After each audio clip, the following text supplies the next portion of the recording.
Hi guys, welcome to another episode. Today we're going to discuss the phishing theory. Now, if you look on Google, you won't be able to find the phishing theory. This is the theory I always follow when I use LinkedIn. I thought because of the input from my friends and the request from my subscribers, I should explain what this phishing theory is. Just to let you know, I secured my last two jobs using LinkedIn. Now, why I chose this name, I don't know. Maybe because I like fishing. Do I miss it? I think I do.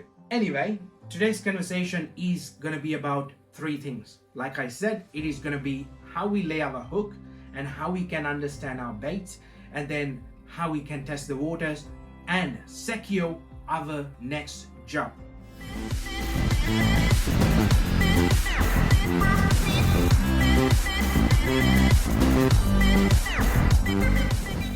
Rolling back in time, I still think and look at myself in the mirror and how I was and what progress that I have made.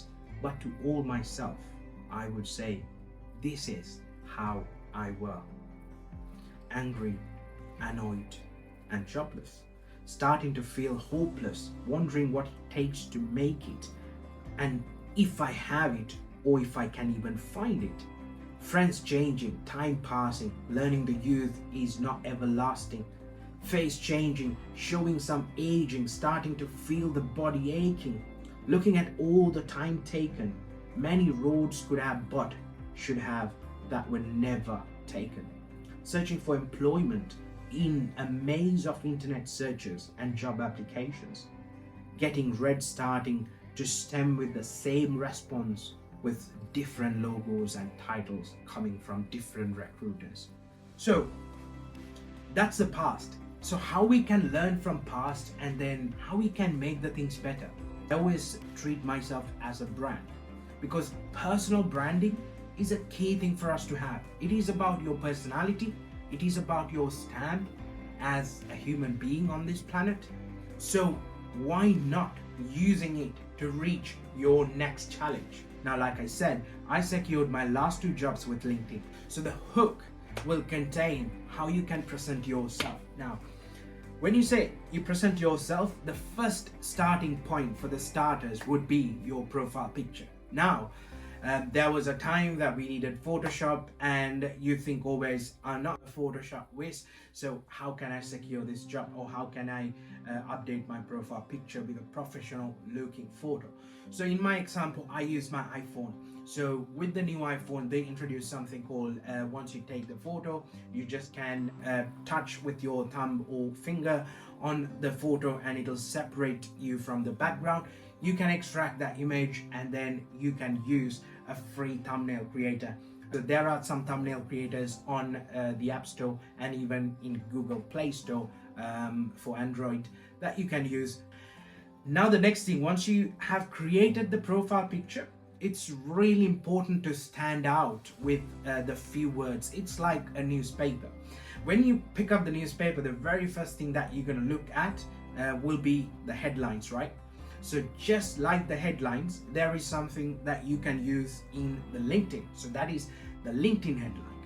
Now, LinkedIn headline always will give an important information for people or your network or the recruiters what you are looking for. So as a fresh graduate out of the university, you can say a graduate from the X university and then looking to secure a job opportunity. And then you can even use slashes or separators. Now we move into the next phase. The next phase is what I call bait. Now, to lay the bait for the fish, we have to be smart. We have to understand the fish. Some fish like sausage. Some fish like sweet corn. Some fish like mealworms. So depending on what we need, we will change the bait, right? Just like that, depending on your niche is what you are intended to achieve. So depending on your intention, you can actually create that picture to create the baits within LinkedIn. Now, how we can create the bait? So first thing would be to set a great professional summary. Now, when it comes to professional summaries, I always think you can use things like Grammarly to set your spelling mistakes, set your grammar mistakes, which will help you a lot. But at the same time, depending on your situation, so my situation will be different from yours. As an example, if you are just fresh out of the university, you can put the summary: a graduate looking for this job opportunity with the experience of these examples, and then obviously you can present yourself. Now when it comes to freelancer, it can be a totally different job description or a summary that you can put on LinkedIn.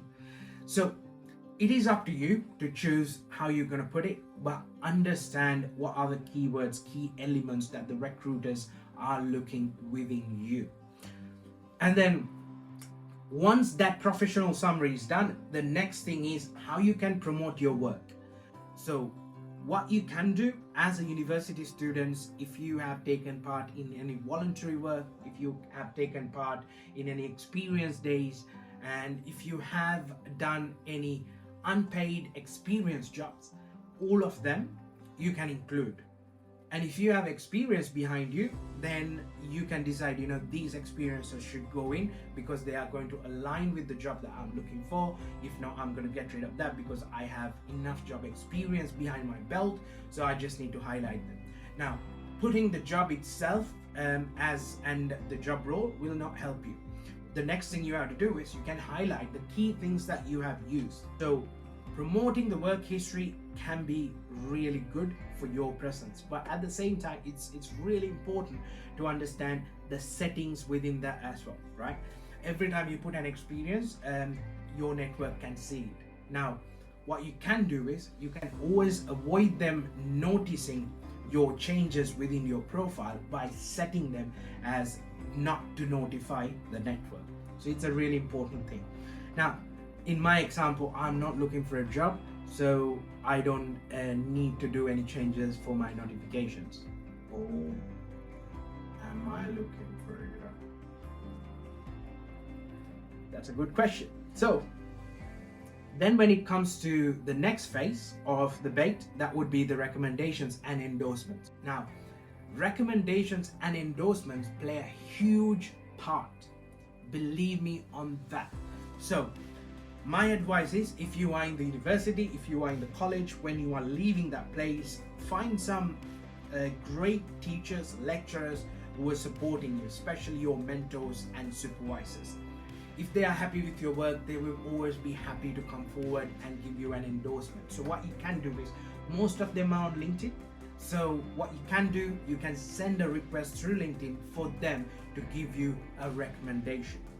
What will happen is, with their recommendations, with their network, so when the LinkedIn optimizes these data, they're going to highlight your profile because it comes from more credible people. It's more like when you are in university, when you do the researches, we are told, there are articles on Wikipedia, there are articles on Google, but at the same time, there are academic papers which are peer reviewed. When it say peer reviewed, it means they are accredited by the other peers who are in the academic background, right? So they have more credibility. Just like that, you are building your credibility with significant people in your ecosystem, which is a very good thing. And then how you can add your skills and endorsements. As an example, as the profile owner, you are the one who's going to set these skills. So someone from your university, a lecturer, or someone from your workplace, your manager, or the team leader, or your director, when they come to give you a recommendation, they'll highly likely give you an endorsement as well. So they only can give you an endorsement for a skill that you already set up. Otherwise, it won't come to their mind, They won't take time to search it and give it to you. So what you can do is be careful with the skills that you are setting in your profile. Don't set many skills, but find the significant number of skills that you need to secure your job within your niche. So the best way for you to find that is, once you have that intention of looking for a job, I recommend you can use a free tool like Monkey Learn. So what that will do is, the free tool will give you an idea to find out what are the key highlights or the keywords of each job description. So what I would do is I'll find 10 possible jobs that I'm going to look for, and then I go to Google and then I copy and paste the job descriptions, especially the desirable and required skill sets, and I'll copy and paste them into this one.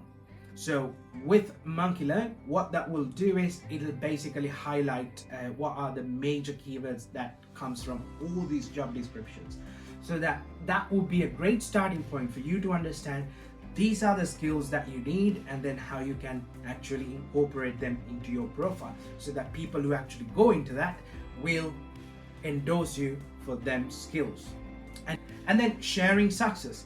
Sharing success is also an important thing, because on Facebook, on Instagram, people share their beauty daily life. So LinkedIn is not that ecosystem, right?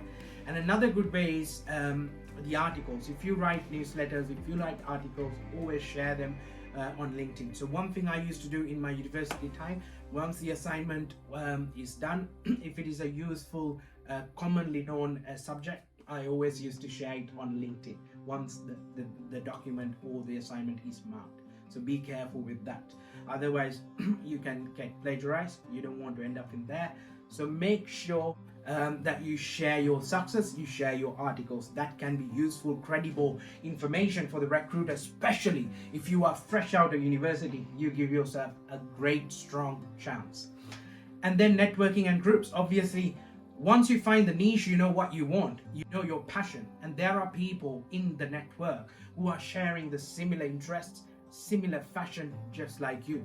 So having yourself subscribing to one of them groups would mean that you are bringing that quality of engaging with people like-minded. So you can share information, it's a two-way line, and you can keep yourself up to date. In my example, I have this tendency, I'm in CIPD group, and then I am in different community groups which promotes motivation and return something back to the local communities. So then the next up would be how we test waters. Now, imagine the hardest of the things would be you apply for hundreds of jobs and you apply for loads of job positions, but still you haven't heard anything. You can use LinkedIn itself to test waters.